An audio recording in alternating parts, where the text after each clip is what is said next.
ये संभलेगा कैसे?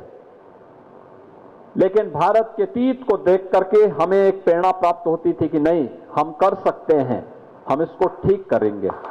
और आपने देखा होगा, सुरक्षा का बेहतर माहौल मिला प्रदेश के अंदर। हम लोगों ने ईज ऑफ डूइंग बिजनेस की रैंकिंग को अपना सुधारा।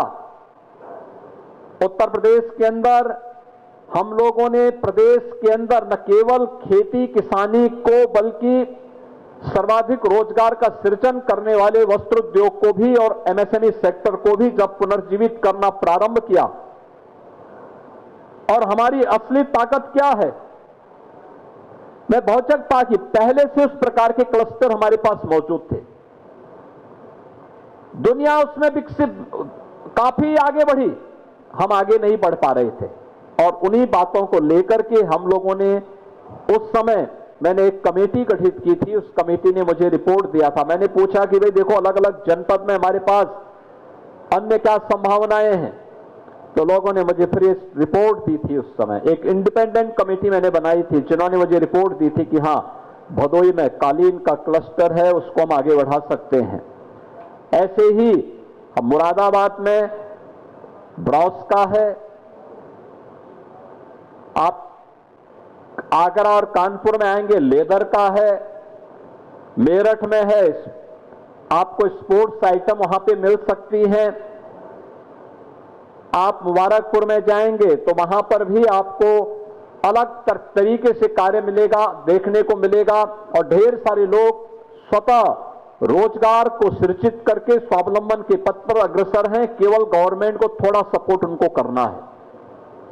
तब हम लोगों ने प्रदेश में एक जनपद एक उत्पाद की अपनी योजना लागू की थी, जो आज वन डिस्ट्रिक्ट वन प्रोडक्ट के माध्यम से प्रदेश भर के उन सभी इकाइयों को पुनर्जीवित करने में मदद कर रहा है, जिनकी संख्या आज के दिन पर हमारे पास 96 लाख है। 96 लाख एमएसएमई यूनिट आज के दिन पर उत्तर प्रदेश की ताकत बनी हुई है।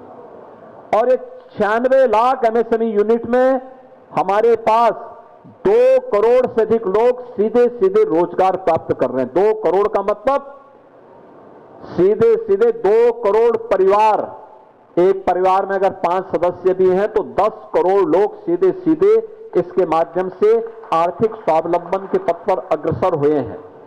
ये एक बड़ी ताकत है भारत की।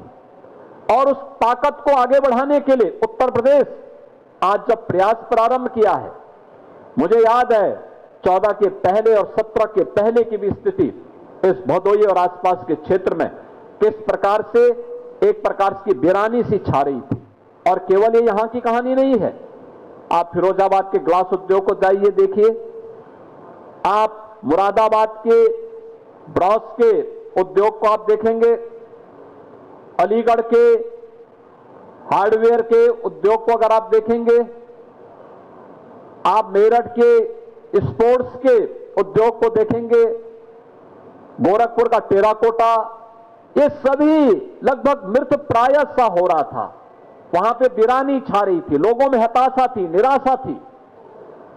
लेकिन सरकार ने उन्हें प्रोत्साहन देना प्रारंभ किया, आगे बढ़ाना प्रारंभ किया, सपोर्ट देना प्रारंभ किया। आज परिणाम क्या है कि अकेले उत्तर प्रदेश से हम 2 लाख करोड़ रुपए का एक्सपोर्ट कर रहे हैं, जो उत्तर प्रदेश के अंदर बने हुए प्रोडक्ट हैं। और उसके लिए प्लेटफॉर्म हमने उपलब्ध करना प्रारंभ किया। अभी आपने देखा होगा 25 से 29 सितंबर के बीच ग्रेटर नोएडा में यूपी इंटरनेशनल ट्रेड शो के माध्यम से हम लोगों ने उत्तर प्रदेश में बने हुए प्रोडक्ट को आगे बढ़ाना प्रारंभ किया। शोकेसिंग का एक प्लेटफॉर्म उन्हें उपलब्ध करवाया। अकेले यूपी इंटरनेशनल ट्रेड शो में उत्तर प्रदेश के उद्यमियों को, व्यापारियों को 11,200 करोड़ रुपए का वहां पर उनको वहां पे ऑर्डर प्राप्त हुआ है, जो अपना प्रोडक्ट, अपना माल दुनिया के मार्केट में पहुंचा सकते हैं। हमें अपने आप को अपडेट करना होगा। सरकार की नीयत बहुत साफ है, वह हमेशा अपने व्यापारी और उद्यमियों के साथ खड़ी है।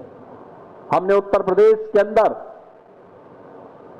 जीएसटी का रिटर्न भरने वाले हर व्यापारी को 10 लाख रुपए की सुरक्षा बीमा का कवर दिया है। उत्तर प्रदेश के अंदर हर एमएसएमई यूनिट को उत्तर प्रदेश सरकार ने 5 लाख रुपए की सामाजिक सुरक्षा की गारंटी भी उपलब्ध करवाई है। और उत्तर प्रदेश और भारत सरकार दोनों मिलकर के इस अभियान को आगे बढ़ाने के लिए पूरी प्रतिबद्धता के साथ कार्य कर रही है। आज मैं स्वयं भी आपके पास इसलिए भी आया हूं क्योंकि आप में से बहुत सारे लोग इस बात को लेकर चिंतित हैं कि यूएस के टैरिफ के कारण क्या स्थिति पैदा होगी। मेरा यह मानना है कि जब चुनौती होती है तो वो आपके लिए नए अवसर प्रदान करती है और उस नए अवसर के लिए आपको अपने आप को तैयार रखना होगा। वो नया अवसर आपके लिए है जो अब भारत सरकार ने तेजी के साथ रिफॉर्म करने प्रारंभ किए हैं। आदरणीय प्रधानमंत्री जी के नेतृत्व में अभी शारदीय नवरात्रि के पहले दिन टैरिफ रिफॉर्म की घोषणा न केवल करके बल्कि उसे इंप्लीमेंट भी किया गया। आज आपने देखा होगा जो रॉ मटेरियल में पहले आपको जीएसटी 12 से 18% देना होता था, आज उसको भी 5% तक लाने के लिए सरकार ने कार्रवाई को आगे बढ़ाया। कारपेट पे कोई भी नया जीएसटी, कोई भी नया टैक्स नहीं लगाया गया, बल्कि आप नए रास्ते आपके लिए खोलने की तैयारी है। यूएई के साथ, यूके के साथ जो नया फ्री ट्रेड एग्रीमेंट हुए हैं, ये सभी आपको आगे बढ़ने के लिए अवसर प्रदान कर रहे हैं। और उत्तर प्रदेश के अंदर अपने उद्योग को पुनर्जीवित करने के लिए, चाहे वह भदोही का कारपेट का हो, चाहे वह फिरोजाबाद का ग्लास का उद्योग हो, चाहे वह मुरादाबाद का ब्रॉस का हो, या फिर अलग अलग जनपद में जो ये तमाम प्रकार के हमारे उद्योग पहले से हैं जिसमें लाखों लोग नौकरी और रोजगार प्राप्त कर रहे हैं, वे इस चुनौती का सामना कर सकें, इसके लिए हमने प्रदेश में भी एक हाई लेवल कमेटी गठित की है जो अपनी रिपोर्ट दे और रिपोर्ट देकर के सरकार के स्तर पर किस प्रकार का सपोर्ट अपने उद्यमी और व्यापारियों को हम कर सकते हैं जिससे इसको और आगे बढ़ाने में हम सहयोग कर सकें। इसी बात के लिए आपको आश्वस्त करने के लिए मैं स्वयं आपके इस चतुर्थ संस्करण में आज आपके बीच में उपस्थित हुआ हूं। मुझे विश्वास है कि यहां पर सीपीसी से जुड़े हुए हमारे अधिकारीगण कुलदीप जी भी यहां पर आए हैं और श्रीमती अमृत राज जी भी जो इसके विकास आयुक्त हैं भारत सरकार की, वे स्वयं भी यहां पर आई हैं। और इस एक्सपो मार्ट में जब 2022 में कार्य प्रारंभ हुआ था, तब से हम लोग लगातार इस अभियान के साथ बने हुए हैं। मेरा विश्वास है कि आने वाला समय आपका होगा, अच्छा होगा और इसको लेकर के ये डबल इंजन की सरकार निरंतर कार्य कर रही है। आज के इस अवसर पर आप भदोही को छोटा मत समझिए, ये बहुत बड़ा है और इसमें बहुत सारी संभावनाएं हैं। उन संभावनाओं को हमें आगे बढ़ाने में सरकार आपको भरपूर मदद करेगी। इस विश्वास के साथ मैं इंडिया कारपेट एक्सपो के 49वें संस्करण के लिए और भदोही के इस चतुर्थ संस्करण के लिए हृदय से